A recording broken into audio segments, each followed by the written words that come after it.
definição do que aqui está colocado.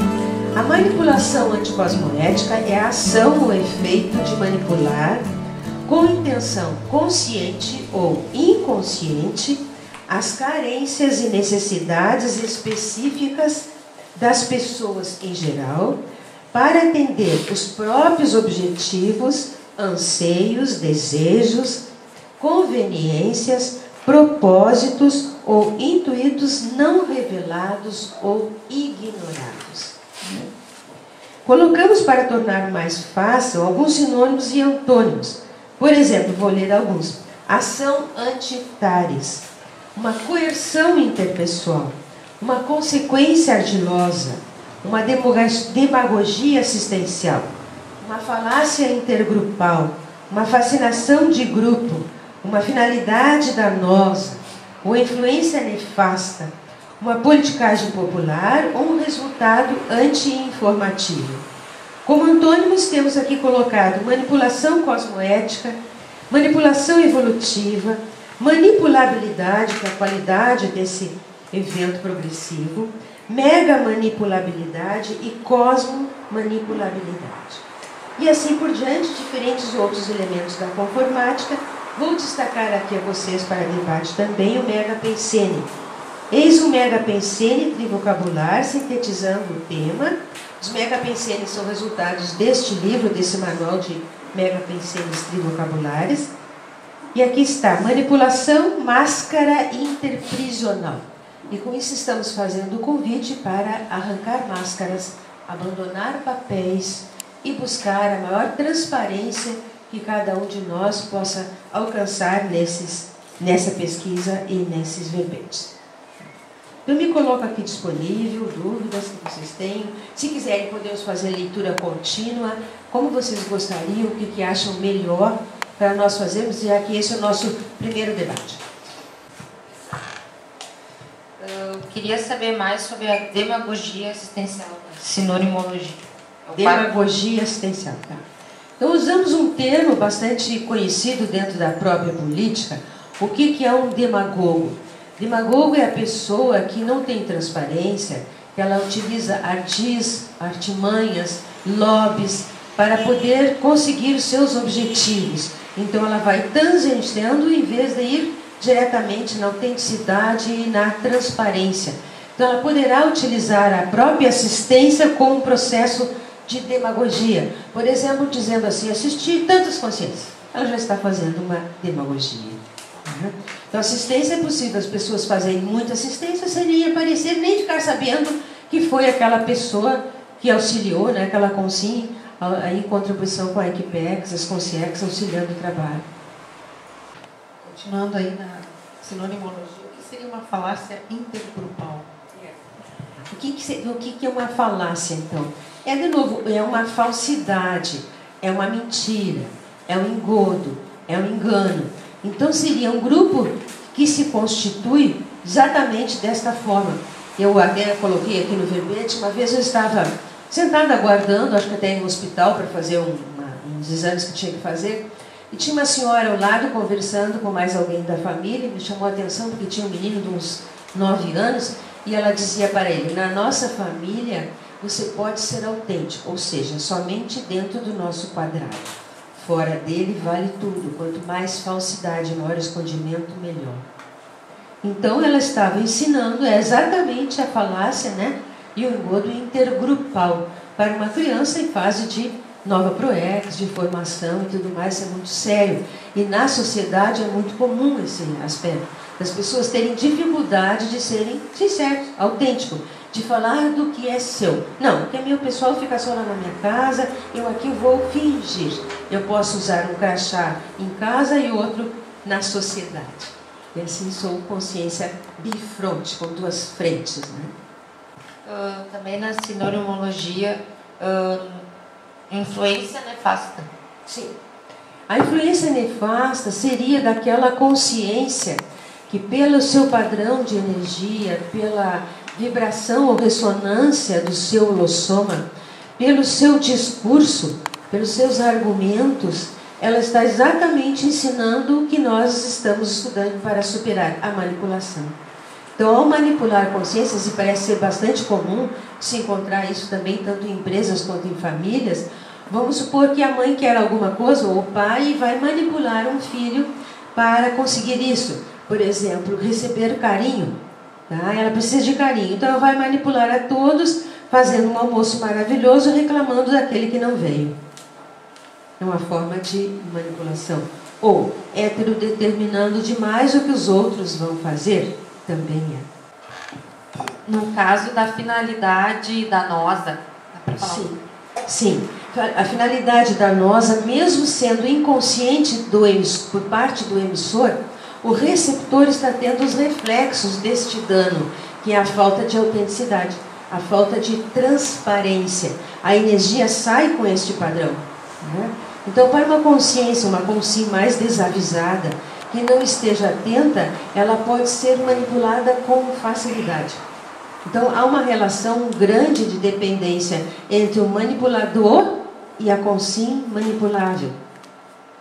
Geralmente se criam, né, nessas relações compulsórias ou opcionais, situações similares a essa. Sim, ficou claro? Sim. Isso daí seria no caso da manipulação, de quem manipula. Sim, mas mesmo inconscientemente. Mesmo inconsciente. Porque parece ser um trafar comum à grande maioria da humanidade, né? Muitos podem estar inconscientes. Parece que existem aqueles bem conscientes também, né? Mas na grande maioria eu acho que há uma inconsciência em relação a isso. Então o efeito está saindo igual, ele é prejudicial da mesma forma.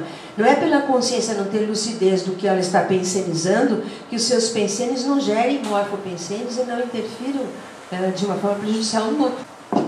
Ali na cognatologia, o item nanomanipulação Sim. tem relação com uma manipulação pequena, uma micromanipulação. Tem relação com isso. Usa o termo da própria tecnologia, né? Que quanto menor parece mais profunda e mais aperfeiçoada e de maior repercussão. Então a gente pensa, é coisa pouca. Mas não é. A repercussão realmente é muito grande igual, né? E tem a nanomanipulação cosmoética também, né? De alguém que está fazendo uma tecnologia e não tem intenção de prejudiciar ninguém. Que, aliás, está avançando muito a ciência nessa área. Então o diferencial estará na intenção daquela consciência, para poder ver que lado está, né? Então aqui nós usamos no cognato os dois lados. Na colapologia, eu não entendi bem o que é o engasgar com o mosquito. É quando nós dramatizamos demais.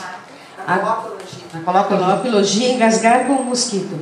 Quando dramatizamos demais, exageramos na dose ou no nosso olhar, colocamos um microscópio óptico ou uma lupa para vermos uma dificuldade que dá tamanho do mosquito ou da formiga virou um elefante. Quer dizer, o nosso olhar é que é distorcido. Então, ela se desequilibra por muito pouco. Seria o engasgar com um pequeno mosquito. Essa é a relação, né? Se afogar no copo d'água, nessa coisa. Tem a ver mais ou menos isso. Apesar que o copo d'água parece ter um pouco mais, né? Em neologia, manipulação transicional recinológica. Sim. Ao longo do verbete nós vamos avaliar isso mais uma vez, principalmente na exemplologia.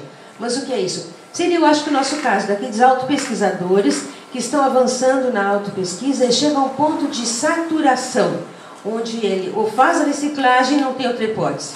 Tá? Ele já saturou, ele não quer mais a postura.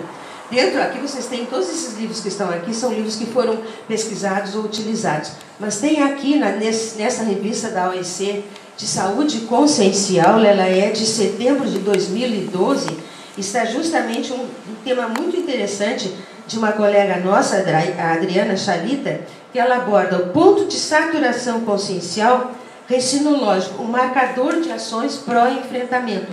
Vale a pena ser lido, né? Estamos todos investindo aí nas reciclagens profundas. Então, exatamente quando a consciência não quer mais, ela saturou. Então, a partir daí, ela começa a notar que o seu autoenfrentamento aprofundou e os resultados são cada vez mais rápidos. Na coloquiologia, o dar com a língua nos dentes é a fofoca? Exatamente, a fofoca. Muito comum nos nossos círculos políticos. Existem pessoas que são diplomadas. Dar com a língua nos dentes A fofoca começa assim, você sabe, você ouviu falar, sabe qual é a última novidade? O pessoal até brinca, né, da Rádio Cidade. É exatamente esse contexto, né? As pessoas, então ela está, aparentemente, já chama, as pessoas se interessam porque aquilo é um segredo que vai ser revelado e entra a fofoca aí no meio. Normalmente a intenção espúria, né? Quando a pessoa se dispõe a uma fofoca, o ideal é sempre a acareação. Aliás, a técnica que os amparadores utilizam. A acareação é colocar as consciências de frente, conscientes, né, as duas, três, quantas forem presencialmente, para que possam analisar uma situação comunicacional que ficou dúbia, não ficou clara, e verificar exatamente quais são os fatos reais. E não aquela interpretação, tipo rumor clínico, que um vai falando para o outro, quando chega lá no final não tem nada mais a ver do que o primeiro emissor falou, né? A fofoca é mais ou menos isso, né? Tem um livro do Gaiarsa, muito interessante, que ele fala da fofoca interna, né? Que é exatamente aquela construção que fazemos dentro de nós mesmos em relação a cada um. E aí, por não atualizar imagens, acabamos fazendo fofocas internas, porque fica estagnada a autoimagem, o autoconceito daquela pessoa dentro de nós. É uma forma de fofoca muito séria também, né? Por manter a autoimagem, o autoconceito de alguém, e aí gerar o quê? Que até um dos temas que vai ser abordado é a consciência estigmatizada, que gera um estigma, né? Agora, ali na somatologia, eu gostaria de saber o que é as zumbais. Ali na terceira linha ali da somatologia. A zubai. Zubaias são misuras, são lisonjas, são referências especiais que as pessoas fazem a alguém, geralmente com segunda intenção. Se aproximam da pessoa porque têm um interesse especial em relação a isso. E aproveitando também o sorrabaiamento. O sorrabaiamento é cortejar, é andar atrás de alguém, é fazer os rapapés aí em relação a alguém, seja autoridade ou não. Então, às vezes a pessoa ela costuma... É comum isso em determinadas consciências que são autoridade. E tem aquele secto que vai no sorrabaiamento atrás, né? Literalmente querendo algo a mais, né? No estrangeirismologia, com os rígidos, né, e o overacting. Ok. Então, é a rigidez consciencial dificultando o acesso aos cons. Acessar cons demanda um certo abertismo, uma certa flexibilidade, senão a consciência terá dificuldade em acessar cons ou unidades de lucidez a seu respeito mesmo, né? E no outro overacting é a superreação, a consciência que reage muito rápido a qualquer coisa, ou seja, ela está com as armas na mão sem ter sido atacada. Esse qual é? A reação, o último que está ali, overacting, né? A reação excessiva, né, a determinadas coisas, às vezes sem nenhuma justificativa, né? Então, em vez do comportamento reativo, nós queremos um comportamento mais integrador, mais cooperativo. No somatologia, o mise-en-scène. Mise-en-scène, isso tem consciências muito especializadas nisso, né? É preparar todo o estilo, o perfil, o cenário. Geralmente são consciências que já tiveram uma vida ou mais de uma no meio artístico ou na monarquia. Aprenderam a fazer todo o cenário antes de chegar e também durante, para chamar a atenção mais sobre si mesmos. Então a forma como caminham, como se vestem, como falam, tudo é planejado intencionalmente. E chega a um ponto tal que a consciência ela fica com o seu som meio que formatado. Ela nem se dá conta de que o soma já está dizendo tudo isso. Já está passando todo esse cenário e para-cenário, para sempre ter um cortejo junto, né, de consciência ou de consciência, que reforçam este mise-en-scène. E a dificuldade de largar isso, que é muito mais psicossomático, para poder buscar uma postura mais mental somática. Ainda na somatologia, a diferença da manipulação com voz monocórdica e voz agressiva. A monocórdica pode estar falando mais no monoideísmo sem trazer a agressividade junto. A agressiva, a energia está saindo muito forte, digamos, derrubando o interlocutor, o ouvinte, geralmente porque a consciência está com algum incômodo, ela está reagindo a alguma coisa que não gostou. Então a voz costuma sair mais agressiva. Aqui não considerando a voz forte da impactoterapia, que é outra coisa completamente diferente. Então pode-se falar uma voz monocórdica sempre igual, boa tarde, tudo bem, como é que vão vocês? Mas sem trazer agressividade junto. Ela só mantém aquele mesmo tom, né? O timbre de voz contínua. Na parte de energossomatologia, Sim. as energias parecem sempre defasadas, ou a menos, ou ele está mendigando energia, quer dizer, ele não repassa energia, ele não... Normalmente... Não vampiriza? Normalmente quando há algum nível de manipulação maior ou menor, aí, há uma drenagem de energia. Tá? A consciência com frequência vampiriza energia sem se dar conta. Por quê? Ou vampiriza porque é um pedinte, que nós estamos aqui colocando, ela está defasada, ou vampiriza porque ela vai derrubar o outro, então ela vai desequilibrar o outro, então vai fazer com que o outro se defase pelo desequilíbrio emocional que a sua própria energia provoca. Tá? Então precisa ficar muito atenta ao energossoma para que não haja essa ressonância vibratória que vai prejudicar a si mesmo ou outro. Geralmente a consciência já prejudicou ela própria. Então, tende a ampliar, nesse contexto, a somatização, ou a psicossomatização ser maior, exatamente por causa do processo energético. A consciência vai prejudicar ela mesma, além de prejudicar os outros. E aí vai depender do tipo de manipulação. Algumas manipulações são mais extrínsecas, mais escancaradas. Outras são mais intrínsecas, menos percebíveis, menos visíveis. Mas as duas podem interferir e serem prejudiciais. Quase não há troca, né, de energia. Não há, porque como tem a toxicidade, o energossoma está bloqueado, a energia não está fluindo. Alguns chakras, e normalmente cardiochakra, umbilical chakra, sexo chakra, nucal, estão bloqueados. Então a energia não flui um circuito normal.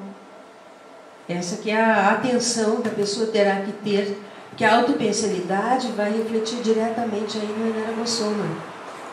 Mesmo pessoas que têm consciências com bastante energia, tá? O emissor da manipulação pode estar com bastante energia, mas está em desequilíbrio energético. E como é que fica o caso dos acidentes de percurso aqui? O acidente de percurso pode ser aquele inocente útil, que ele é levado, ele é conduzido por não ter domínio energético para uma situação mais difícil, né?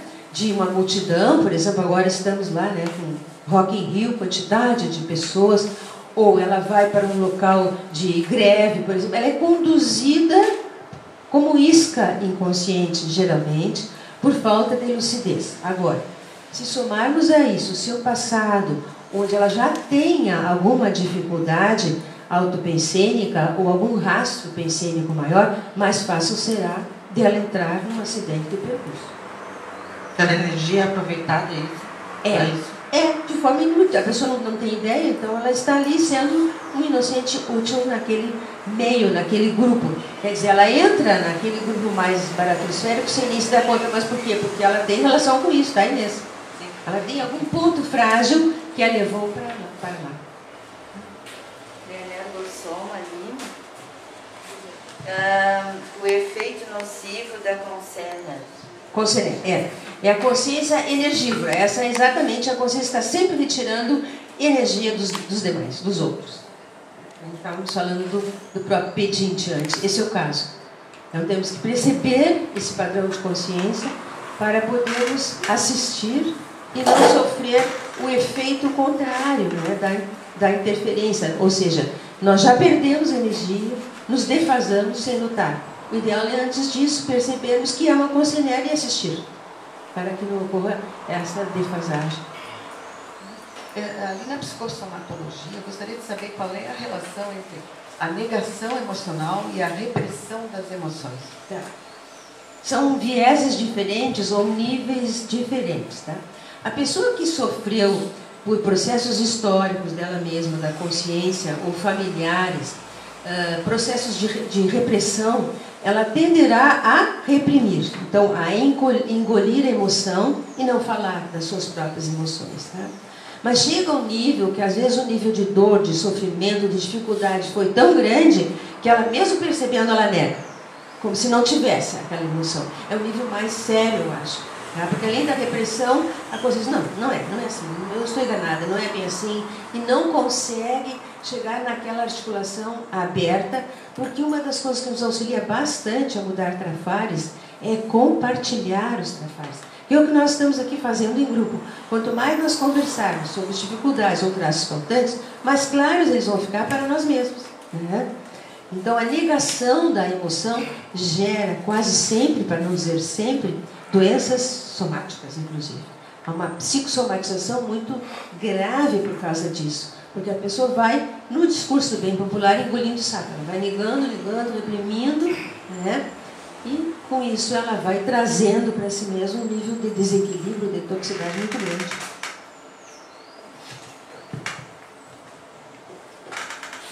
Ainda ali na energossomatologia, voltando um pouquinho. Sim. A questão aí dos suicídios em série. Sim. Vincular a manipulaciologia aos suicídios em série tem mais relação com a questão da pressão extrafísica, já que o suicídio é uma ponta final do processo. Geralmente são consciências facilmente manipuláveis, mais carentes, mais dependentes, com uma tendência mais para vitimizações, e é muito comum em certos meios, como nas grandes seitas, nos rituais, nas religiões, na política.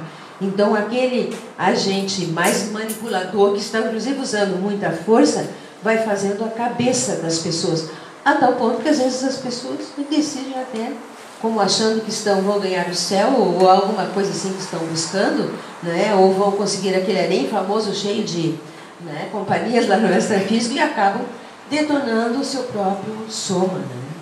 Uma interferência energética bastante grande, que faz aquele campo de manipulação e a consciência é engolida ali dentro, por não ter nenhuma lucidez, inclusive, disso, né? E há casos também de históricos, né, dos manipuladores cometerem suicídios próprios, né? Sim, parece que tem um certo limiar, né, de suportabilidade, e acontece do próprio, às vezes até de pessoas que fizeram descobertas, mas descobriram o efeito das suas descobertas e não suportaram, e depois tiraram seu próprio soma, né? Fizeram suicídio pela sensação gerada aí de autoculpa e estimulada pelas consciências. Mas tinha ponto de ressonância na consciência. Sempre tem isso. Algum ponto, ou é de um lado ou é do outro. Né? Em muitos casos, em algumas culturas, né, como algumas culturas orientais, que tem algumas vezes um conceito distorcido de honra, né? Que o indivíduo chega às vezes de fato lá do suicídio acreditando numa honra que não existe, né? Você traz algo aí interessante. Um amparador extrafísico da conscienciologia, né, que é o Tuareg, e que assiste um grupo enorme de consciências de origem árabe, uma das dificuldades justamente é o código de honra. Para eles, né, que vivem naquele deserto do Saara, que já é uma situação dificílima e que exige um grau de resiliência muito grande, não atender este código de honra merece a morte. Então há um exagero nesse sentido, até pela história, as dificuldades e tudo mais que eles vivem. Então aí está o grande desafio, como é que se transforma um código de honra num CPC, né? Num código de cosmoética já alcançado certamente pelo Tuareg e outros amparadores aí, que já auxiliam essas etnias. Existem alguns amparadores linkados ou direcionados para determinadas etnias, como nós temos a veronesa na Itália, e eles lá, os muçulmanos, árabes, africanos e assim por diante, né?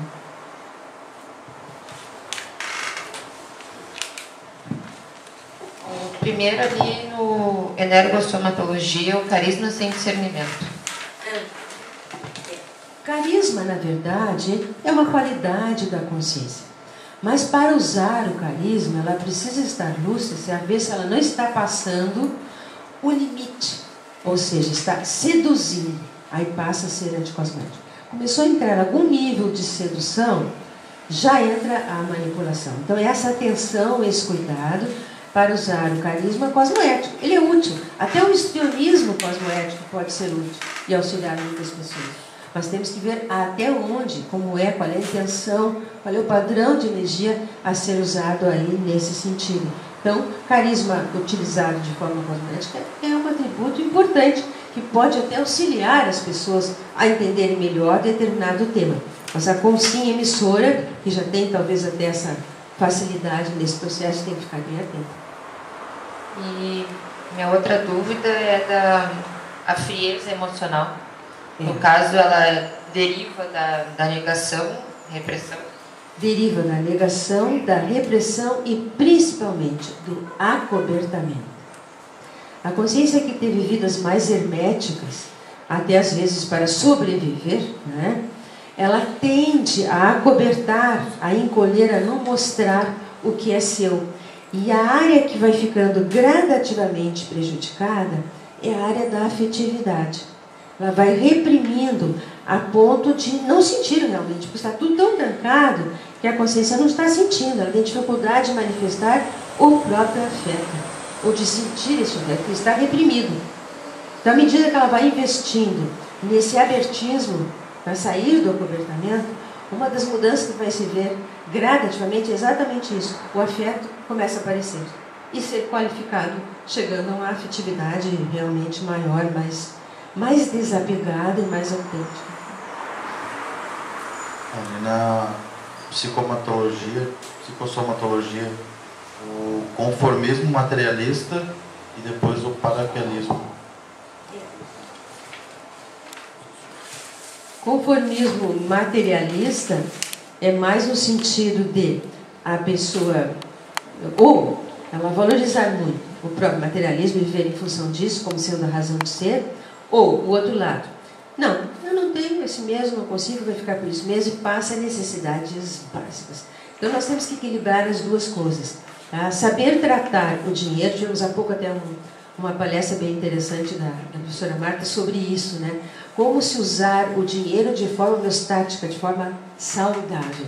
Que ele não nos domine, não seja o objetivo de vida, mas também a gente não se acomode a um ponto tal de passar necessidades. Tá? Então aqui é ter isso mais no sentido de objetivo ficar, digamos assim, valorizando somente a parte materialista. Tem a ver um pouco também com o outro lado do paroquialismo, porque o paroquialismo tem a ver com pároco, com religião, com dependência, né? As consciências se acomodam àquela dependência religiosa e buscam o dinheiro como forma de manipulação e de status. Né? Então isso é muito sério dentro das consciências que ainda são dependentes da religião. Porque o dinheiro é tratado de uma forma bastante espúria. Ou a consciência não tem nada e vai doar o que tem por medo da culpa, do castigo, né? Aí tem uma manipulação. Ou os outros têm sobrando e não precisam e falam de compaixão. Então fica a distorção do que é a real compaixão. Né? Compaixão, desde que não seja no meu bolso.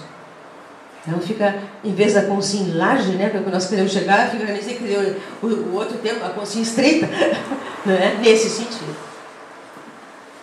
Ainda voltando à energossomatologia, já vou perguntar dois conceitos, da energia santificada e a manobra de consciências intrafísicas familiares pelas energias intrusivas.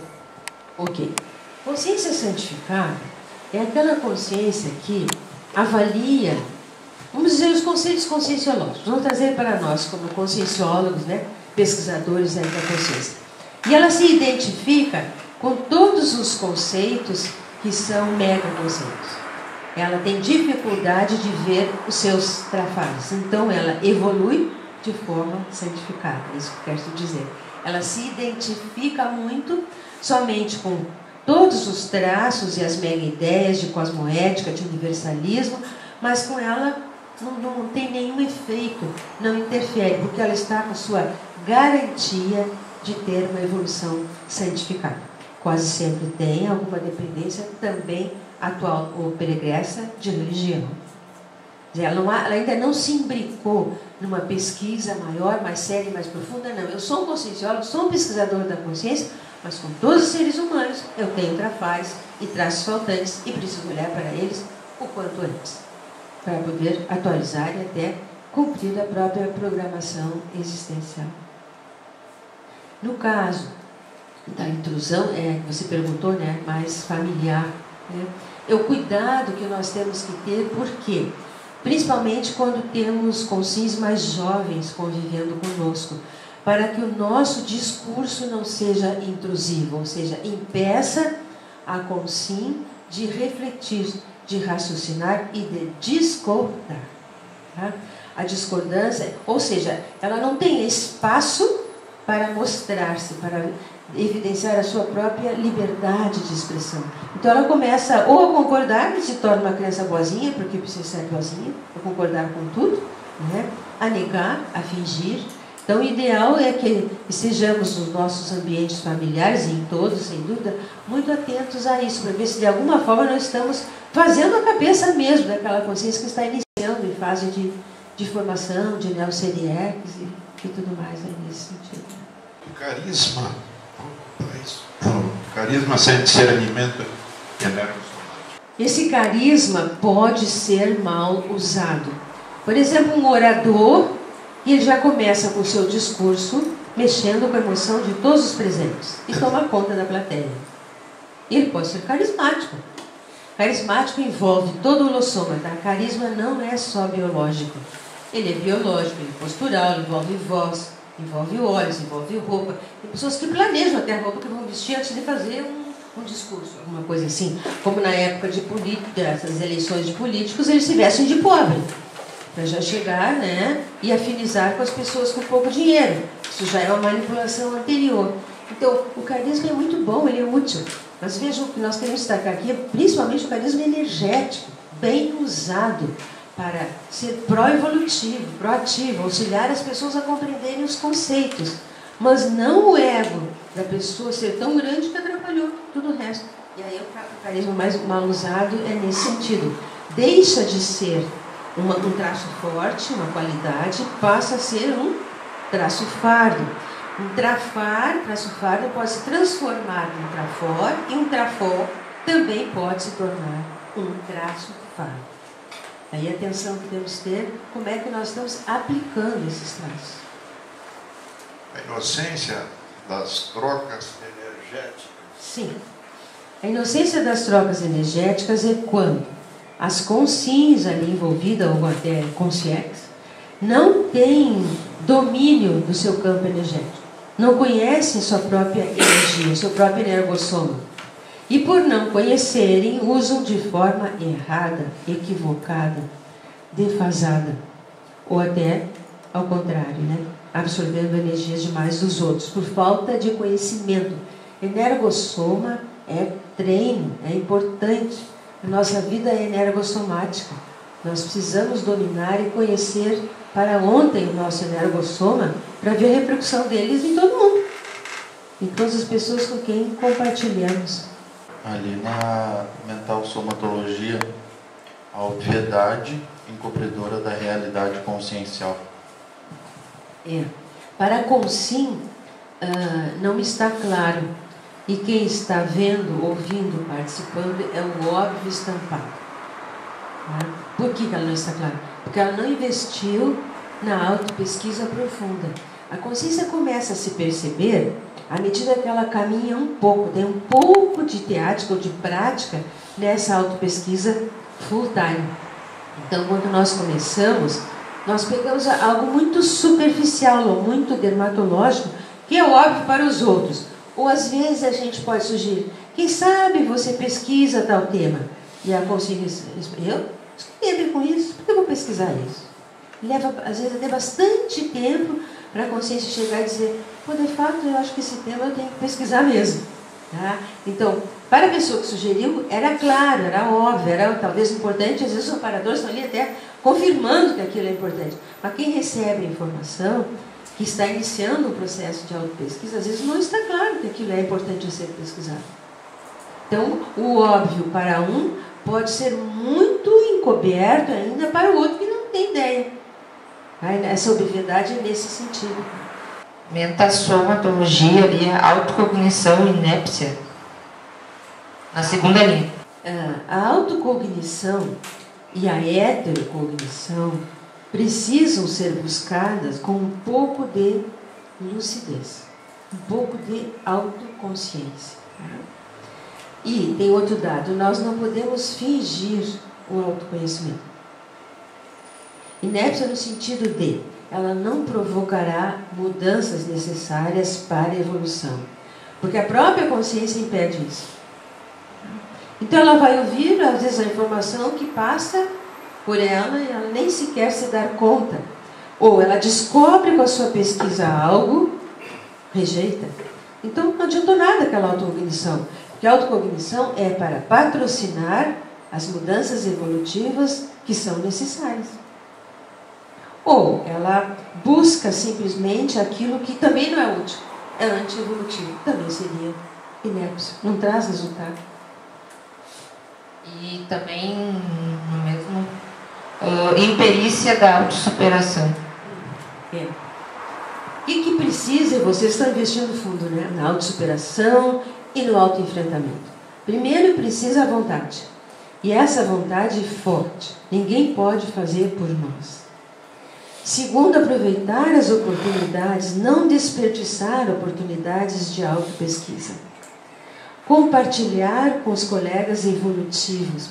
Ouvir e valorizar a opinião de todos, seja lá quem for, e refletir sobre ela. Mas não rejeitar uma opinião porque aquilo nos incomodou ou porque achamos que da onde veio não tem razão de ser. Tá? Então não sejamos seletivos nas heteroavaliações. Tá? Vamos depois refletir sobre isso. Às vezes nós obtemos informações de que a gente menos espera e preciosas a nosso respeito, bem importantes, que a própria consciência se deu conta e alguém colocou. Então vamos ouvir com atenção a todos. Não vamos deixar que a imagem que tenhamos de alguém possa interferir na captação da informação que é útil para nós, para mudarmos. Sônia, o mental soma reprimido tem a ver com a iludicidade pessoal e o emburrecimento cognitivo? Sim. Tudo isso está relacionado? Tá, está. No jejum mental somático. Há pessoas que fazem jejum não somático, mental somático mesmo. Tá? Então, tem a ver. Emburrecem por quê? O desafio, um dos desafios do reflexionário que nós vamos iniciar, e vamos aí então convidados para dia 25, o primeiro experimento, é exatamente isso. Colocamos reflexionário. Interessante que esse laboratório foi previsto em 11 de abril de 2006.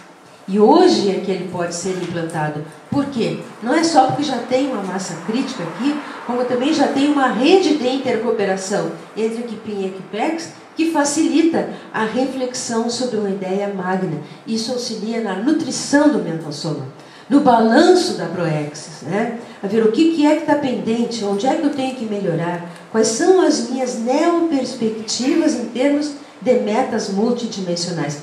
Para nutrir o mental soma, nós precisamos usá-lo. E usar é ler, é pesquisar, é estudar, é debater, é dar aula, é ser voluntário e assim por diante. Então, com tudo isso, nós estaremos enfatizando esse uso do mental soma de forma tal que o nosso psicossoma não tome conta de tudo. Entendeu?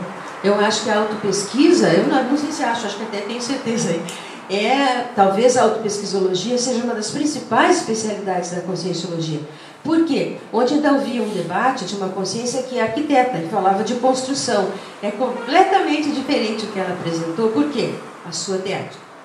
Então fica num outro nível. É diferente de quando a consciência vai apresentar ou debater um tema que ela não tem nem ideia, ou que estudou, tem a teoria. Então o mental soma exige teática, exige prática para ser desenvolvido. Né? Ele tem que ser usado, mas nesse sentido. A conscienciologia ela é construída com a nossa própria prática. É a nossa teática que vai fazer a construção da conscienciologia. Como exemplo de mental soma reprimido, seria aquele que obedece somente ordens a vida inteira? Sim, pode ser um exemplo. Aquele que não pensa? Tanto aquele que obedece ordens, quanto aquele que determina a vida inteira. Os dois lados. Os dois lados. Às vezes nós estamos de um lado ou de outro, não importa. Mas há desequilíbrio na dualidade. Tanto aquele que tem o hábito do mandonismo, ele se sente bem determinando, quanto aquele que se encolhe para receber a ordem. Nos dois casos, ou sofre o efeito da ordem sem um posicionamento. Daí porque temos colegas que vão abordar o aspecto, né, da assertividade e tudo mais, para como é que podemos ter posicionamentos mais firmes. A colega que perguntou se tem a ver com a covardia consciencial. Sim. Covardia consciencial é quando a consciência se esconde. Em vez de buscar o autoenfrentamento sincero, ela foge do trafalho e fica se escondendo na dor, no medo e N situações que não vão trazer nenhuma mudança para ela para melhor. Gostar de trafar é um desafio. Nós temos que gostar deles para poder mudar. A gente está dando pontapé todo o tempo, assim, jogando melhor que os nossos especialistas em futebol, não resolve, não muda nada. E como é que fica o belicismo nessa situação? Ele é hétero, determinador, é isso? É tudo que tem direito. O belicismo, e ontem eu ainda pensava um pouco sobre isso, das características, né, em geral, das consciências que se aproximam da escola e de outras instituições, mas existe uma característica em relação a belicismo, né, em relação à política, em relação a eminências pardas, em relação, existe alguma coisa nesse sentido aí que é interessante, que estamos todos aprendendo juntos. Mas o belicismo que é a consciência que habituou a estar pronta para a guerra. Então ela se defende sem nenhum ataque. Esta é a grande dificuldade do belicista. Nem sequer percebe, e às vezes não fala, viu? Essa pessoa não chega a falar, mas a sua energia já está atacando de monte, mas ela não se deu conta, porque engoliu, viu a informação, está decodificando, gostou, ou já às vezes não gosta, mas a energia já saiu. Então o belicista precisa ficar muito atento à sua emoção como um todo e à sua própria energia quando fala, para ver se a energia já não derrubou antes. Porque ele habitua com esta defesa. Eu estou pronto para a guerra. As armas estão na mão. Então é preciso largar as armas para começar a autopesquisa.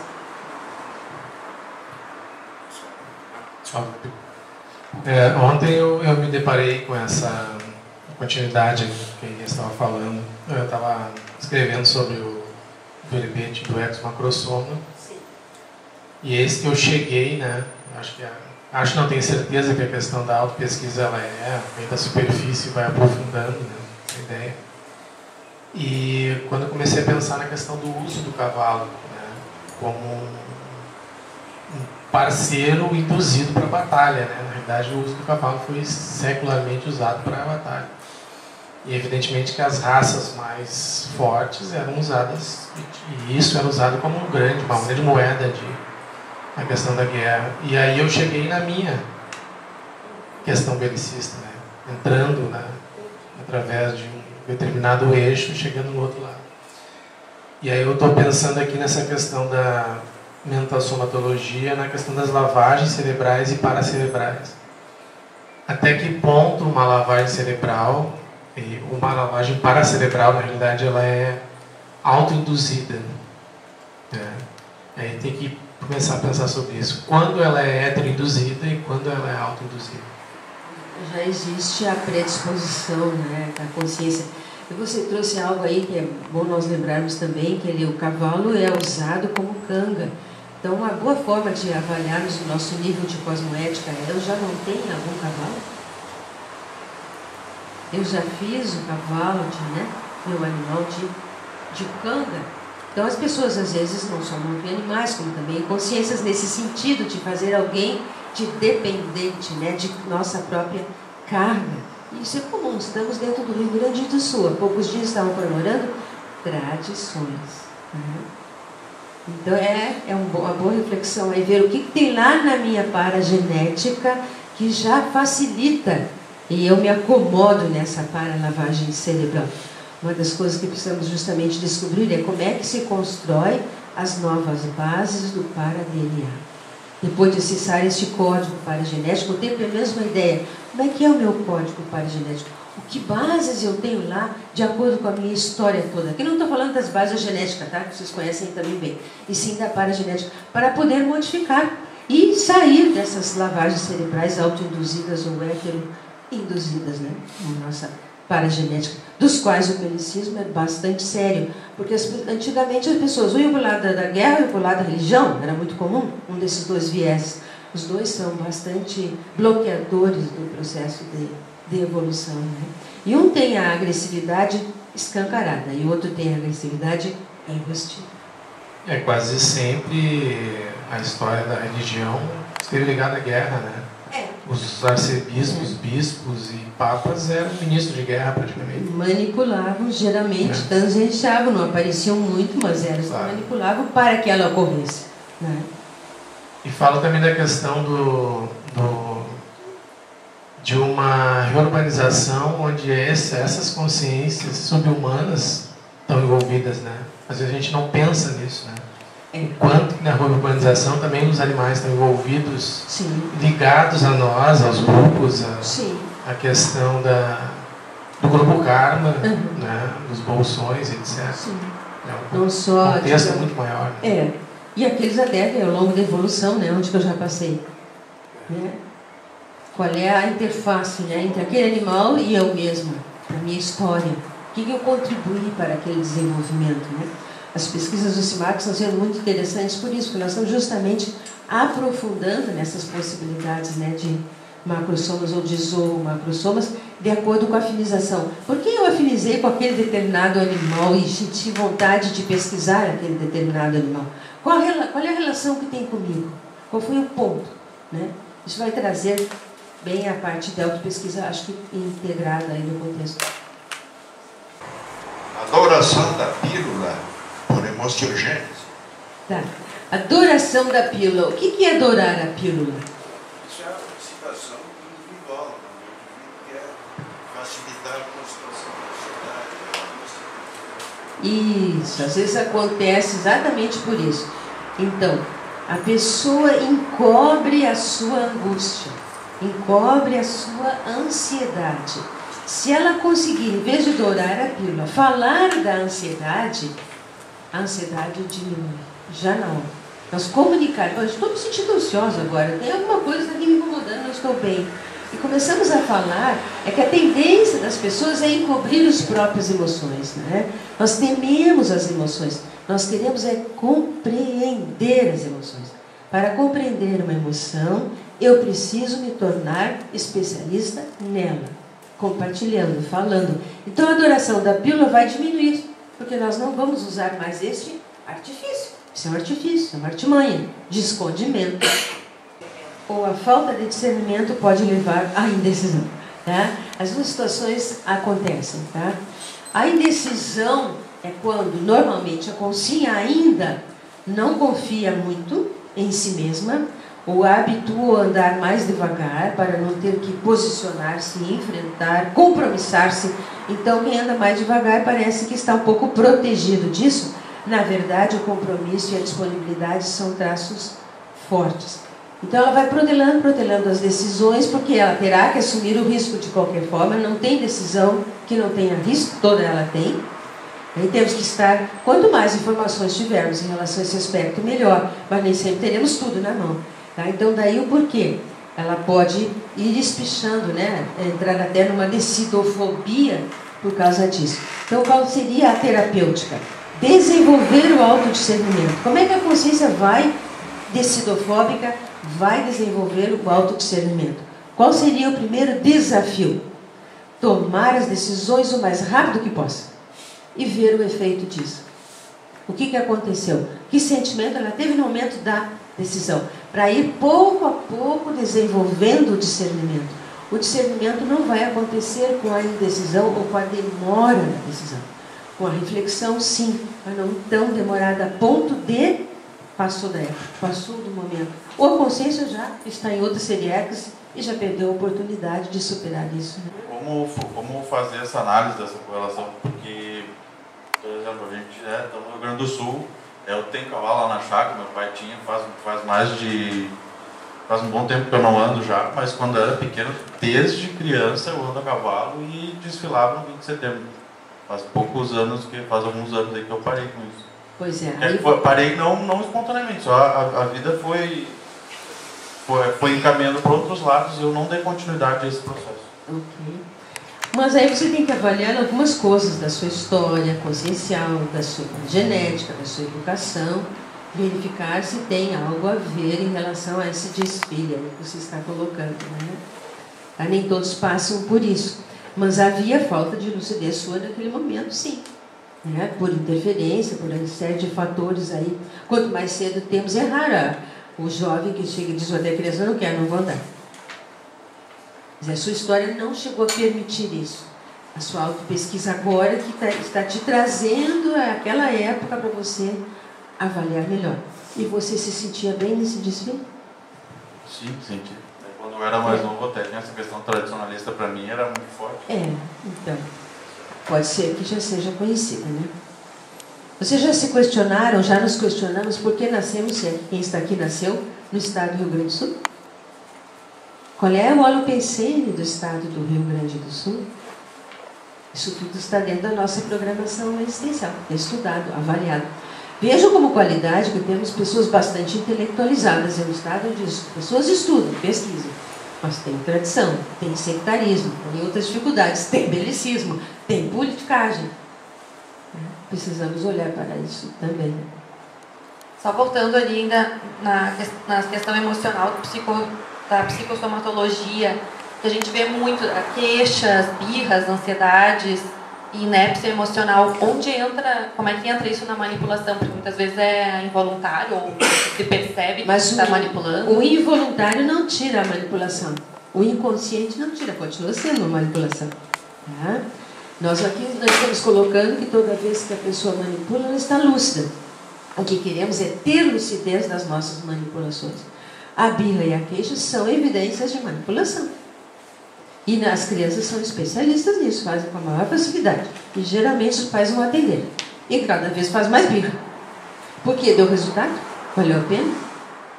Então nós temos que avaliar se nós não exemplificamos isso de alguma maneira. Se nós não nos queixamos demais da vida toda, de todo mundo, em vez de buscar fazer uma TENEPS, por exemplo. Em vez da queixa, a melhor coisa que tem é uma TENEPS. As queixas começam a desaparecer. Para aquele que tem os colegas que já iniciaram, outros que estão iniciando, outros que já fazem mais tempo, ela nos ensina a diminuir queixas. Por quê? Uma assistencialidade a qualquer um desprendida naquele momento que a consciência está fazendo. Então ela vai compreender que a sua queixa não tem nem razão de ser, é tão pequenininha aquela queixa ali. Então eu posso fazer muito mais do que o queixismo. A gente tem análise disso aí naquela parte dos autopesquisadores, né? Trouxemos a parte do queixismo ou do poliqueixismo para ser avaliado com mais detalhe. Mas importa, Vanessa, tentar ver, eu costumo me queixar, de que ponto, o que faz com que eu me queixe, para poder entender qual seria a possível gênese, se isso aí é uma característica para você estudar. Materpensenologia. Autocorrupção por falta de autocriticidade e heterocriticidade com rigor e clima de autoconciliação. Dá para criar assim, o materpensenologia? Por princípio, nós estamos colocando como dentro da ciência da manipulaciologia antievolutiva, sem pegar a manipulabilidade, uma característica comum, que seria algum nível de autocorrupção. E a gênese desta autocorrupção seria, por isso até que vamos debater sobre consciência acrítica, seria a falta de crítica. Para desenvolver uma heterocrítica mais com mais lisura, com mais rigor ou retidão, eu preciso desenvolver isso em mim antes. E ter uma autocrítica aprofundada e melhor. Então, parece ser comum essa dificuldade nas características das consciências manipuladoras de fazer uma crítica mais, ou desenvolver uma qualidade da crítica. Então, deixamos isso no materpensene, linkando com a autocorrupção, que seria a falta de autenticidade em algum nível. Né? Ali na sindromologia, o que seria a síndrome de Gourmand? Síndrome de Gourmand é quando a pessoa sofre um acidente e ela tem um trauma, geralmente na cabeça, no cérebro, e ela desenvolve, tem uma pesquisa que foi feita em 732 pesquisadores lá, na amostragem, e 36 após esse choque traumático, desenvolveram a síndrome de só querer comer pratos rebuscados, requintados, finos, que eles mesmos faziam. E tiveram, inclusive, alguns até que tomaram algum medicamento para poder superar isso. E leva um período mais ou menos grande dentro, né, desse aspecto de recuperação após esse trauma. Então, eles se tornam gourmands, ou chefs esporádicos, por uma dificuldade, por isso se chama síndrome de gourmand. O que é a síndrome de Paris? Síndrome de Paris. A síndrome de Paris é mais em relação ao próprio Holopensene de Paris. Não sei quem já foi a Paris, conhece Paris, ou em vidas anteriores, né, conheceu Paris, o Anatole não quis nem ir de novo, também pode acontecer isso, né? O povo de Paris, eles não são pessoas muito abertas, muito risonhos, eles são um pouco mais carrancudos, um pouco... Então isso acontece mais com o povo japonês. Quando eles chegam em Paris, eles começam a ter problemas muito sérios de depressão. Eles se sentem muito mal e querem, inclusive, ir embora, pela falta de atendimento, de abertismo, de recepção. Tá? Que para eles isso é natural lá no Japão. Então eles passam pela síndrome, alguns têm problemas sérios, têm que fazer tratamento, inclusive. Né? Porque eles começam a se sentir mal, eles não conseguem quase se comunicar, não é só pela própria linguagem também, pela dificuldade de acesso a isso. Parece que agora já estão colocando em pontos estratégicos possibilidade de eles poderem falar o japonês e serem entendidos, está sendo muito frequente a população, os japoneses que vão visitar Paris e terem esta síndrome. Aí se chama síndrome de Paris. Por causa disso, é a discrepância muito grande entre os dois holopensenes. Um de alta recepção, né, receber muito bem as pessoas, e o outro um pouco mais, né, segue teu caminho, alguma coisa assim. Não, eles sentem responsáveis por receber bem as pessoas. Tá? E além disso, como a tecnologia é muito avançada, a comunicação para eles é uma coisa muito forte. Chega em Paris, isso é bem mais difícil, além do idioma é mais difícil. Em trafarologia, empáfia. 17. Empáfia. Deixa eu fazer a postura da empáfia. Tá? É a pessoa que adota aquela postura, normalmente os ombros mais retos, né? O tórax mais emperdigado, de arrogância, de orgulho, de vaidade. Elas são interligadas, são vieses da mesma dificuldade. E no trafalologia, falta de equanimidade. A dificuldade de usar o mesmo olhar para todos. Então eu avalio A de um jeito, B do outro, C do outro, de acordo com a minha afetividade ou afinização com aquela consciência. Nossa conscienciometria deveria ser mais equânime, mais equitativa, mais equilibrada, mais igual. E não fazer avaliações diferentes, se é amigo, inimigo, parente, não parente, assim por diante. Seria a pessoa participar de um debate ou de uma aula de autopesquisa ou de um laboratório autopesquisário, tendo um travão de mente-soma, de ideia, de juízo crítico, que dificulte perceber a si mesmo. Então, o olhar da pessoa fica mais para fora. Ela ouve o que é colocado, mas ela não se envolve, como se não fosse em relação a ela, não tivesse nada. É sobre os outros. Tá? Muitas vezes as companhias extrafísicas dificultam muito isso também, porque não querem a consciência lúcida, principalmente para quem tem passado religioso. Então, né, pesquisa aí da Marta em relação à teocracia. Então, mais difícil ainda, por quê? Porque não queremos consciências lúcidas, é o contrário da finalidade da missão da escola, onde o que nós queremos é esta lucidez consciencial. Então, esses travões pessoais e das companhias dificultam a consciência, com sim, de perceber a si mesma. Irracionalismo seria quando a pessoa nega uma evidência. Está evidente, claro, mas a pessoa consegue negar a evidência e distorcer a interpretação da gênese dos fatos, ou dos parafatos. Então, essa negação vai fazer com que seja interpretado de outra forma, por medo, por conveniência, por escondimento, por desconhecimento também. na mental somatologia, o bifrontismo. A bifrontismo. Tem a ver com a pergunta que a Raquel fez antes. É a consciência de duas frentes, que usa o crachá em casa de um jeito, no trabalho de outro jeito, na sociedade de outro jeito, como se ela fosse diferente consciência e não a mesma. Tá? Então ela tem bifrentes, duas frentes diferentes, que ela está mascarando. Na sindromologia ali tem 12. Só porque eu lembrei uma ideia interessante. Aqui no livro eu chamo de HSR, Homo Sapiens Reurbanizados, você tem análise da consciência bifronte. Tá? Tem mais detalhes sobre a característica dessa consciência que você perguntou. Sim, Edson. Página 6, item 12. Síndrome do anticlímax. A síndrome do anticlímax é a consciência que faz muito, trabalha muito, e no momento exato da conclusão, ou que, vamos dizer assim, vai ter aquela gratificação, ela escapa, por alguma razão. Ela faz uma espécie de autopunição e sai do contexto. Então ela organiza, trabalha, faz, anda, e na hora exata, assim, da conclusão, seja evento, seja o que for, ela ou cai fora, ou arruma argumentos para cair fora. É a síndrome do anticlímax. Ela não consegue chegar nesse maior. Isso tem relação com algum tipo de, vamos dizer assim, autoestima baixa? Ela não querer ser reconhecida ou não aceitar o seu próprio desempenho? Normalmente tem relação com alguns medos de passado ainda não completamente superados. Vamos dizer, uma síndrome de autoexclusão pode influir no anticlímax.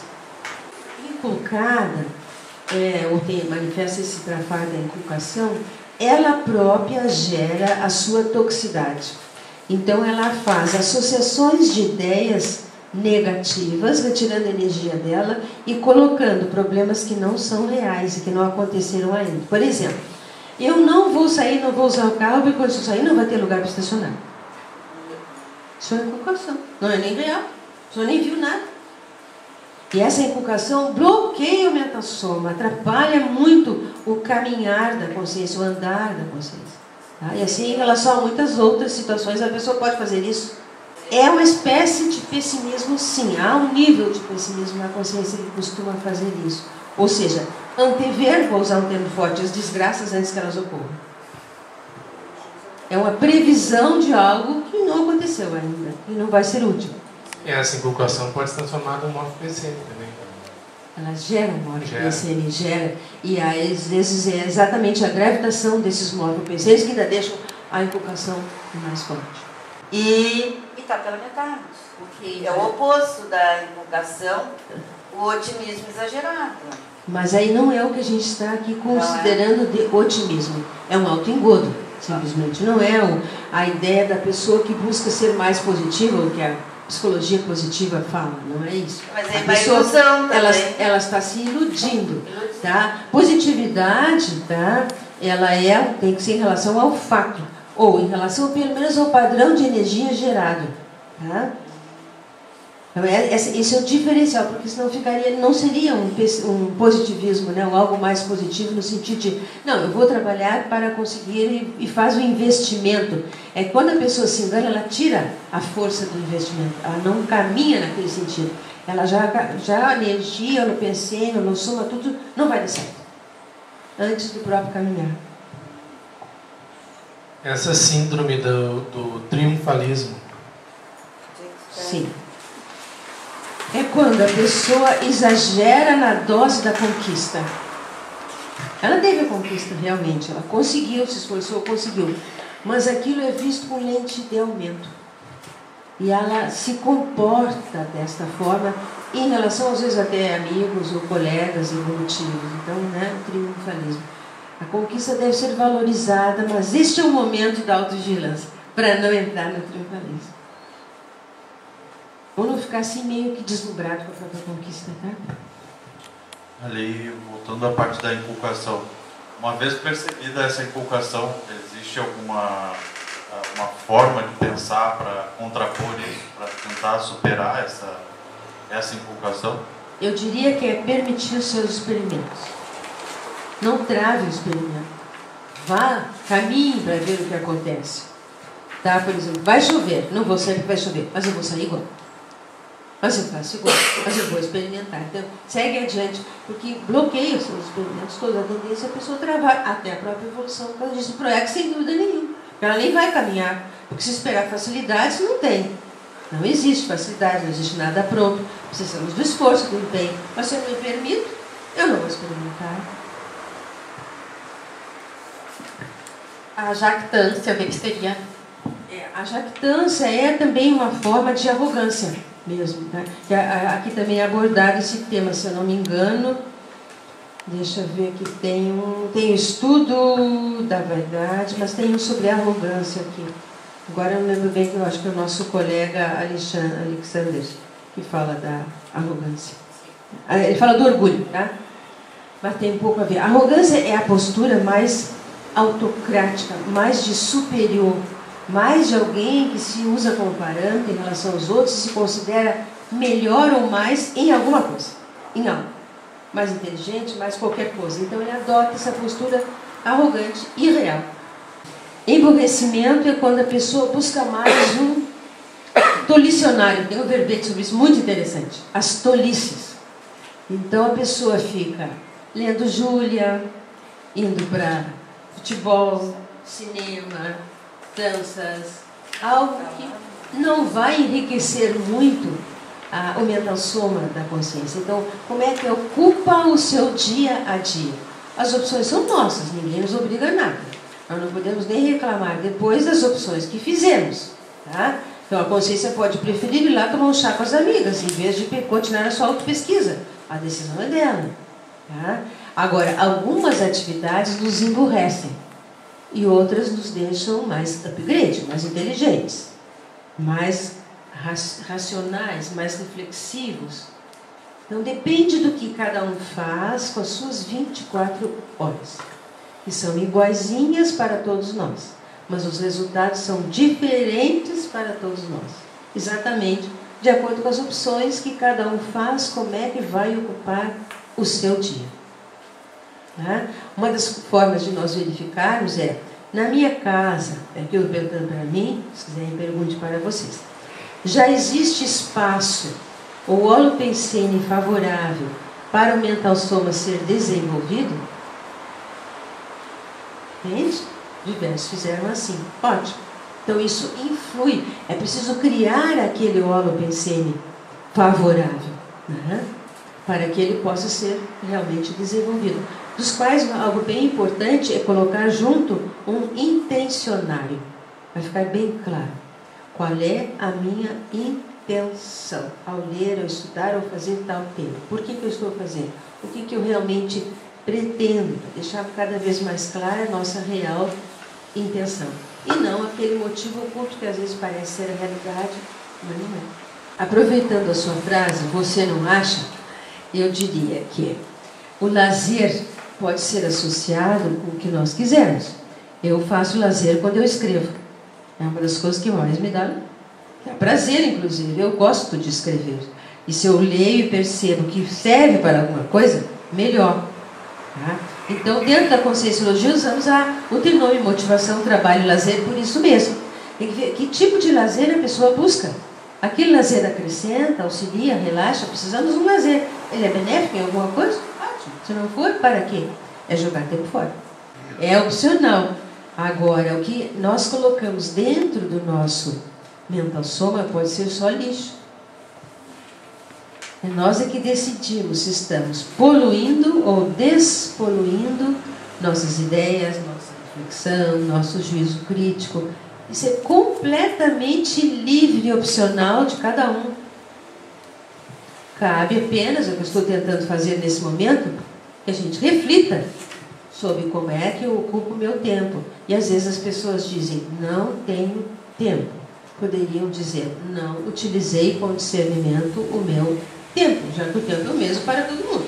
Rejunção é a pessoa que investe mais energias no separativismo do que na integração, na cooperação, na convergência que a natureza nos ensina, né? A convergir, a fazer este movimento de integração. ele tende a fazer a separação. Claro que precisamos aprender a separar o que se diz popularmente o joio do trigo, o essencial do acessório, do minudente do secundário. Mas aqui se refere mais a separativismo consciencial. Tem a ver com o sectarismo do gaúcho. Diz um autor. Também em Trafar ali, pernosticidade. 34. Veja que diversos deles são vieses do mesmo Trafar. Nós tentamos colocar as diferentes facetas. Então, a pessoa pernóstica, ela é orgulhosa, ela vai usar um dicionário mais sofisticado quando ela quer manipular alguém e demonstrar, eu sei muito e você sabe pouco. Então, às vezes, ela vai usar aquela linguagem bem específica. Vamos supor que ela seja da área do direito e vai usar só termos do direito para já conquistar, de certa forma, e as pessoas estarem ali concordando porque está mostrando que tem cabedal de conhecimentos por trás. Então, se torna pernóstico por isso. E ainda ali na vanglória. Tem um pouco a ver com o que conversamos antes aí, respondendo a pergunta do Edson. Conquistas devemos valorizar, elas são importantes, mas não precisamos nos vangloriar. Já faço materiais. Já tenho isso. Não é necessário. Ao contrário, quanto mais as pessoas evoluem, mais nós verificamos que menos aparecem. Então, esses trafares vão naturalmente desaparecendo. A pessoa não sente necessidade de vangloriar-se de nada. Embora ela se gratifique, às vezes até possa perceber que houve atualização da ficha evolutiva pessoal, que os amparadores também se gratificaram, né? Mas não há necessidade dessa postura de mais de vanglória. Como é que falta perícia? Aqui no 19, Falta perícia porque a consciência ainda não desenvolveu técnicas, mecanismos, estratégias para a própria autopesquisa. Isso vai se desenvolvendo à medida que vai se pesquisando. Outro dia falávamos da quantidade de técnicas que vão chegando, né? Nós vamos às vezes captando, os colegas também, e passando adiante. Precisa técnica para evoluir, para se autopesquisar. E a consciência ainda não desenvolveu isso, ela ainda não tem, porque está ainda muito incipiente. À medida que ela for caminhando, ela vai descobrindo. Outro dia mesmo vocês faziam um comentário, eu descobri certos aspectos que você já estava começando a fazer em relação à autopesquisa, lembra na quarta-feira? Isso tem a ver com o desenvolvimento da perícia. Terapeuticologia, trafarologia. 24. Prestimosidade. Eu penso que a prestimosidade, ou como está aqui, obsequiosidade, colaboração espontânea, é uma característica dos voluntários da conscienciologia. Eu acho que eles evidenciam este traço forte. Eles estão disponíveis para colaborar, para assistir, para auxiliar no que for necessário. Não escolhem tarefas, fazem o seu melhor. É uma evidência de prestimosidade. E na frase enfática, a manipulação de cosmoética está linkada à raiz do temperamento. Onde é que está, Raquel? Na página 8. No 8. A manipulação anticosmoética está linkada à raiz do temperamento, exigindo algum nível de lucidez consciencial holomenimônica, a fim de desancorar o mega-trafar retrógrado encriptado há milênios. Então, aqui nós estamos colocando que é preciso investir e descobrir qual é a raiz do temperamento e tem um mega-traço fardo que está interferindo nessa manipulação. Ou seja, estamos aqui colocando quase como uma assertiva de que isto é mais milenar, é mais antigo e por isso mesmo está fortificado. E agora nós estamos querendo chegar lá nessa raiz do temperamento, para poder arrancar este mega-trafar, usando os mega-trafores, características que nós já descobrimos. Torno a falar do laboratório de refutaciologia, e um dos objetivos de uma das técnicas aí que vão ser utilizadas é justamente como chegar na raiz do temperamento, para poder fazer a reavaliação do mandato existencial.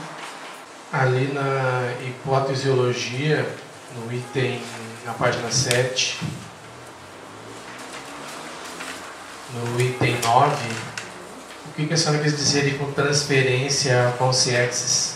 Nós tivemos uma experiência uma vez com colegas nossos, nós estávamos pesquisando sobre exatamente prováveis macrossômatas. E 2 colegas começaram a estudar antigos músicos, né? Um estudava Beethoven e outro estudava Mozart. E eles eram muito amigos. Daí a pouco começaram os 2 a brigar e a conflitar muito. Por quê? A dificuldade que eles estavam sentindo, tá? Eles não conseguiam enfrentar, transferiam a própria consciência e não avançavam na autopesquisa. Parou a autopesquisa. No momento em que o traço fardo detectado não foi enfrentado. E eles se tornaram inimigos. Começaram a brigar. Na verdade, Mozart e Beethoven tinham algumas dificuldades de relacionamento mesmo, de competição, né? Que a nossa colega vai falar sobre a competição. Mas quando a Consim está fazendo qualquer pesquisa, seja na área de macrossomatologia ou noutra área, e ela detecta outra falha, ela não enfrenta, ela transfere para alguém, ou para a Consciex ou para a Consim. E as Consciex às vezes reclamam até disso, porque na realidade não era exatamente a dificuldade da Consciex, era a Consim por falta de autoenfrentamento. Aqui também pode entrar uma analogia envolvendo até a questão do amparador e às vezes do assediador, né? Tem pessoa que transfere tanto para o amparador quanto para o assediador. Quanto para o assediador, E às vezes diz, não, mas isso é porque realmente o outro estava assediado. Eu não. Né? E nós sabemos que essa interferência vai começar sempre no autoassédio. É o caso dos colegas, né, que eu também falando assim. Sim. Nós estávamos apenas falando das síndromes, e além dessa síndrome, né, de Paris e as outras que estavam abordando, tem uma outra síndrome interessante chamada síndrome de Stendhal, onde acontece para quem visita Florença. E eu fiquei ontem me questionando em relação a essas síndromes, porque a pessoa passa muito tempo visitando obras de arte e entrando em museus. E aí ela começa a desequilibrar, ter surtos, inclusive. O primeiro que teve que escrever foi Stendhal, por isso que se chama síndrome de Stendhal. E eu estava me questionando se de fato não tem mais a ver exatamente com o processo energético de cada um, com a assimilação de passar em tantos museus, a mesma coisa que lá em Jerusalém, as outras síndromes que aqui apareceram. Quer dizer, alguma pessoa um pouco mais sensível, sem ter domínio disso, o próprio holopensene interfira e ela desequilibra de alguma maneira, ou até acessa uma vida dela mesma, né? Anterior. Isso não, esse aspecto energético e de CELIEX não é abordado nas síndromes. Elas são apresentadas do ponto de vista somente intrafísico. Nós aqui podemos fazer, e algumas delas me chamou muita atenção. Isso parece que o aspecto de assimilação pode ter influído bastante. Ou descendência. Tá. É a complacência, a anuência e o assentimento. Tá? Como é terapêutico, digamos assim, você auxiliar a consciência até onde você consiga ter o seu discernimento, mas principalmente no nível de compreensão do outro. Não exagerar na dose, não fazer aquela tarefa de tacar na cabeça. Né? Então você vai indo até onde é possível, aí até onde você consegue também compreender melhor. Manipulação de cosmética consciente. Como está com sim que manifesta hipocrisia social, inautenticidade desenfreada, mistificando ou adulterando a realidade dos fatos por interesses e objetivos pessoais espúrios. Então a consciência é o caso de manipulação consciente. Existe em muitas áreas, na área da política, esses exemplos crassos nós vemos com facilidade. Né? A consciência sabe o que ela quer, sabe o que ela está fazendo, e assim mesmo ela usa a manipulação para convencer os outros. Não só mente, né? Desmente fatos aí, faz interpretações totalmente autocorruptas. Né? E aqui tem, Raquel, que antes você falava, a manipulação transicional decinológica, com intencionalidade assistencial, em processo autopesquisológico, autoconsciência terapêutico, autoexperimental, direcionando-se para o entendimento e sentido cosmoético, tendo alcançado o ponto de saturação consciencial recinológico pró-enfrentamento. Não quer mais. Até tem um mega PCN aqui bem importante nesse sentido, que é o da fórmula 71, se não me engano, que pode ser usado nesse sentido, que se faz o contraponto. Isto não, o que eu quero no lugar disso. Eu vejo assim que, pelo menos eu oscilo muito na saturação e no consciente. Sim. Assim, você ainda está desenvolvendo o ponto de saturação ensinológico, caminhando para ele. Chegou um ponto que aí realmente você já tomou a decisão, que já consegui, já alcancei a sustentabilidade suficiente, que isso não quero mais para mim. E até que ponto a pessoa pensa em exar, né? Mas não faz, né? Chega a esse... Ela ainda não está nessa seria em desenvolvimento. Na página 8 ali, autovigilanciologia, na segunda frase, onde diz para não ter recaídas, ou seja, a consciência retornar aos comportamentos retrógrados, retroegos. A gente sabe que o retroego ele pode ser multissecular, né? Pode ser multimilenar. Sim. Eu fico pensando como o evoluciólogo faz para configurar a consciência, né? Ressoma após ressoma, né? Dizendo assim, não, mas ainda tem esse coisinha que tu precisa, né? Mas tem uma... Como é que é montado o cenário grupo familiar, né? Onde essa consciência vai ressomar? Digamos, ele tem um grande diferencial que nós não temos, né? Por isso é que ele é um paradireitólogo, por isso mesmo, que é esse conhecimento da memória integral dele, da consciência que ele está assistindo. Não só isso, como é a vivência do que a consciência viveu para assistir. E com isso ele terá todas as informações na mão, até para não se deixar enganar pela própria consciência, né? E poder ver o que é melhor.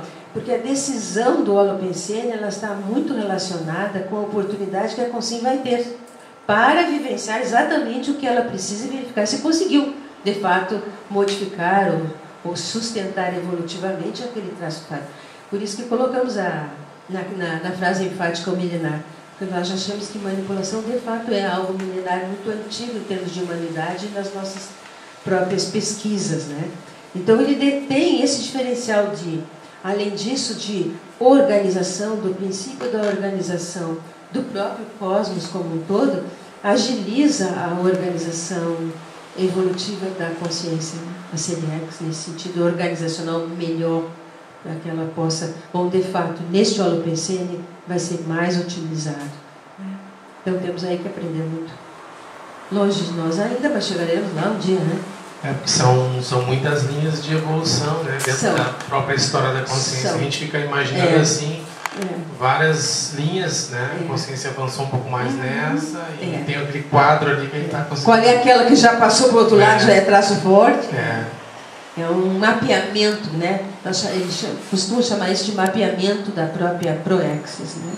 Dá para considerar, já olhando assim para essa questão da exemplologia ali, onde a senhora colocou 3 níveis de manipulação, né? Sim. Na última ali já está mais para a superfície essa manipulação.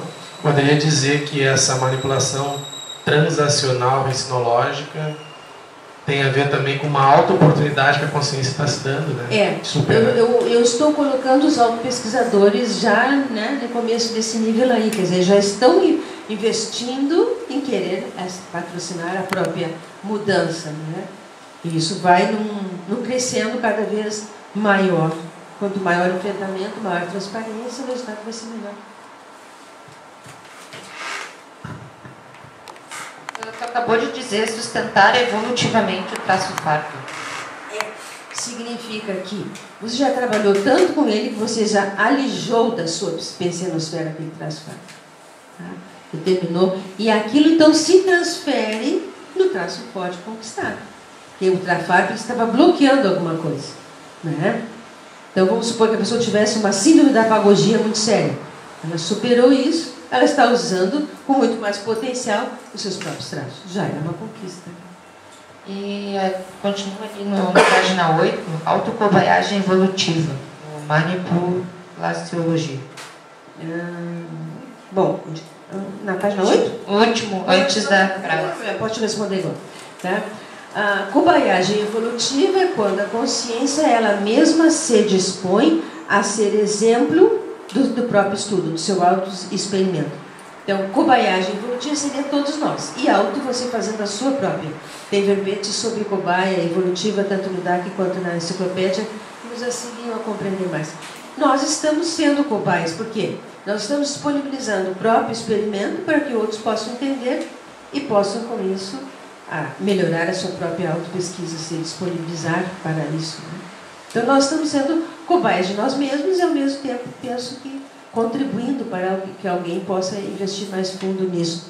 Eu acho que é importante a gente apresentar aqui livros e materiais que auxiliaram nesse sentido, né, dentro do nosso tempo mesmo. Esse livro de profilaxia das manipulações conscienciais foi pesquisado, da professora Mabel Teles, né? Essa revista, em relação a alguns aspectos, mas ela vale a pena, está muito boa, muito bem escrita. Essa outra aqui, sobre a primeira jornada de administração conscienciológica, também nós utilizamos, principalmente naquela relação de superação de ismos e desenvolvimento de autos cosmoéticos. Né? Então, por exemplo, demagogismo. Né? Como é que eu substituo o demagogismo? Que tipo de auto eu preciso que seja traforista? Então, esse paralelo nós retiramos daqui. No caderno de autopesquisa, que você já utiliza no autopesquisário, aquelas aulas que teriam mais relação com o próprio tema, né? O próprio verbete.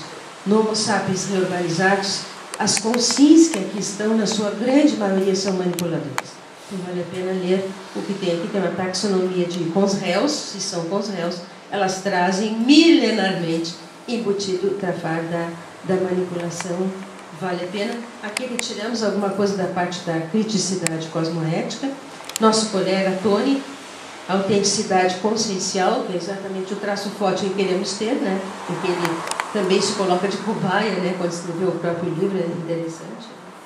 Aqui temos no livro da escola alguns princípios também de criticidade cosmoética, e no livro do Macrosoma, e outro que nós temos ainda aqui também, traz mais princípios da criticidade cosmoética também. Esse livro, os Mega Pensenes, tem vocabulários e as diferentes formas, tem 200 formas, claro que não precisamos saber todas, mas ele é muito útil no sentido da redação das próprias... Aqui as posturas e testes, tá? Relativos à autopesquisa, que vale a pena, que estão aqui colocados. Esses são alguns dos materiais utilizados, tem outros, mas estão aí disponíveis para vocês, se quiserem utilizar também. A parte da pensenologia está muito bem feita aqui no livro, né? Na parte do Homo sapiens, sobre os diferentes tipos de pensenes. Claro que se pode criar pensenes novos, mas aí já tem, se não me engano, são 100, né? Tipos de pensenes que podem ser abordados, né? No Lucidologia, autoenfrentamentos no sentido do norteamento da mega manipulabilidade madura. O grupo ainda chegará lá na parte 6, tá? Pretendemos passar por toda essa trajetória evolutiva para chegar a entender de fato em profundidade o que é o poder da fraternidade, o que é o poder da verdade, o que é o poder da energia utilizada de forma cosmoética, o que seria uma politicologia, uma consciência política aí nesse sentido, um comportamento político também mais cosmoético, como é que as consciências usam a energia e produzem grandes fenômenos como cosmoético. Então tem um desafio aí para adiante, que estão convidados para chegar lá para entender, porque esse é o que tem de mais avançado. Então eu coloquei aqui norteamento, porque no sentido de direcionar para até onde a gente consiga aí alcançar, porque isso é tema teológico para nós, está lá na frente. Mas nada impede que a gente estude, pesquisa e cada um compreenda no nível que consiga aí compreender o que seria uma qualidade de manipulação cosmoética. Normalmente ele fica por atacado, em grandes quantidades de consciência. Fenômenos inteligentes provocados por consciências que estão lúcidas do que estão fazendo, né? Entender o evoluciólogo, como é que é, como ele pensa, como é que faz todo o seu trabalho, para a gente poder ir se aproximando disso. Né? Sônia, a parte da culturologia, ver o mundo pela interface na conquista da manipulabilidade consciencial cosmoética. Podia falar um pouquinho, talvez, então, sobre isso? Um dos primeiros requisitos, eu penso que seria desenvolver esforços no sentido de ir tornando a autenticidade e a intenção clara, bem lúcida. Tá? Atuar, e na hora que você vai atuar, você já se perguntar, mas por quê? Para quê? Por quê? Quando? É o contexto. Como está o meu padrão de energia nesse momento que eu me aproximo desta consciência? O que eu de fato quero? Se nós formarmos esse hábito dessas perguntas, a intenção tende a ir ficando cada vez mais clara. Nós podemos até não gostar do que aparece, mas ela vai ficando mais clara. Ou seja, os motivos ocultos que nós usávamos antes vão sendo trocados pela intenção lúcida.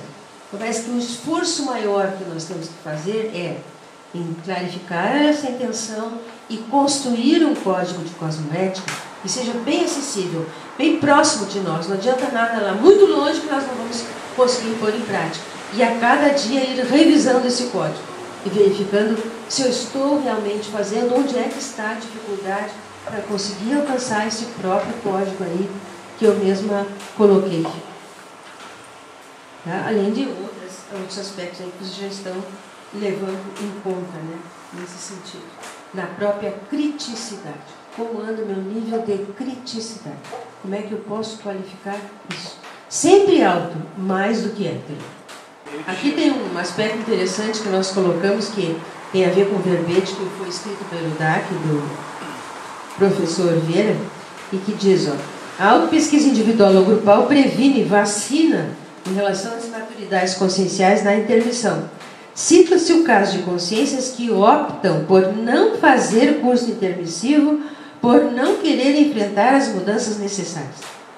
Ela está no extrafísico e decide não fazer curso, ela não quer enfrentar. Isso é mais sério. Vejam que a melancolia extrafísica deve ser muito intensa a consciência, ou seja, não quer enfrentar ainda, então ela não tem nem a possibilidade de ser convidada, não vai receber o convite, claro, né, para uma inclusão, para fazer um curso intermissivo. O verbete chama-se doidologia. Vale a pena ser lido. O tema, né, a especialidade está perfeita. Horário britânico, mas ainda... A questão dos serenões ser tratado como manipulação, mas aí no caso é mega. É uma mega manipulação homeostática, tudo é mega grande, cósmica, né? Então, digamos assim, a intenção é o melhor para aquela massa, aquele grupo de consciências. Às vezes a intenção melhor é a própria dessoma. Por que melhor? No sentido de que, ao dessomar e iniciar uma nova série X, vai poder aproveitar melhor, já desperdiçou tudo, não tem mais oportunidade. Então, uma dessoma pode dar uma pequena melhora. É o mesmo caso da transmigração. A transmigração interplanetária é cosmoética. Mudar de comunidade, mudar de planeta é cosmoética. A intenção é o melhor para aquela consciência. Se naquele nível não dá, onde tem mais patologia, ela vai poder estar um pouquinho melhor e vai poder avançar.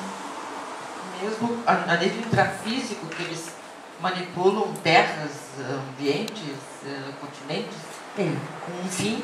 Sim.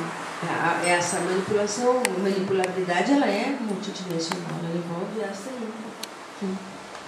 Os bolsões de energia, como é que são trabalhados, como é que são limpos, tudo que é feito nesse sentido. Tem a ver com manipulabilidade. A reurbanização extrafísica, que é coordenada pelo reurbanizador, está linkada nisso.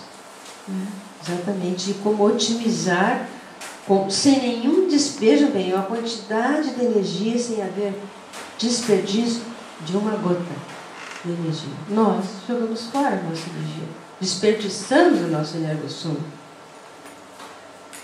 A aprendizagem é continuar usando a manipulação, mas em outro nível. Né? E caminhando para tirar tudo que for falta de rigor, de lisura, de autenticidade, anti-evolutivo, para poder um dia chegar e compreender e aplicar em profundidade a qualidade da manipulação cosmoética. Para isso a consciência tem que estar mega homeostática, tem que estar em homeostase contínua. Esses aspectos todos aqui que nós vamos estudar e trabalhar no laboratório da reflexologia, no reflexionário, já são conquistas da consciência. Para nós são objeto de pesquisa, essas especialidades importantes, como a própria pré-intermissiologia. O que vocês estão fazendo? Nós estamos tentando aqui agilizar a pré-intermissão. Porque quando chegar lá, você trabalhou mais, né? Nas conquistas e no norteamento do que é mais extrapolista mesmo. É uma agilização da pré-intervenção. Esse balanço da evolução e do próprio auditagem da programação existencial deve ser periódico, deve ser contínuo. Não podemos esperar assim, passou, aí vamos lá ter entrevista com o evolução. Não. Quanto mais periodicamente nós priorizarmos e fizermos isso, melhor será. Nós vamos, no mínimo, antecipar para quando chegar lá, poder estar um pouquinho melhor. Quando chegar o momento real, todos nós vamos passar por isso, mais próximo ou mais longe, nós vamos passar por uma nova entrevista com o evolução. Nós já fizemos uma atualização melhor do que a gente pôde. Onde é que está faltando, que eu tenho que olhar mais? Qual é o viés aí que está trabalhando mais? Né? Vendo conquistas também, sim, mas principalmente o que precisa, qual é o desafeto, onde é que eu tenho que arrumar, o que está faltando. Bem, colegas, eu penso que nós estamos aqui concluindo nosso primeiro debate de hoje. Ficam convidados, de acordo com o agendamento que vocês têm na mão para os novos debates, novos colegas que vão apresentar aí o tema, e para a inauguração do nosso reflexionário dia 25 de setembro.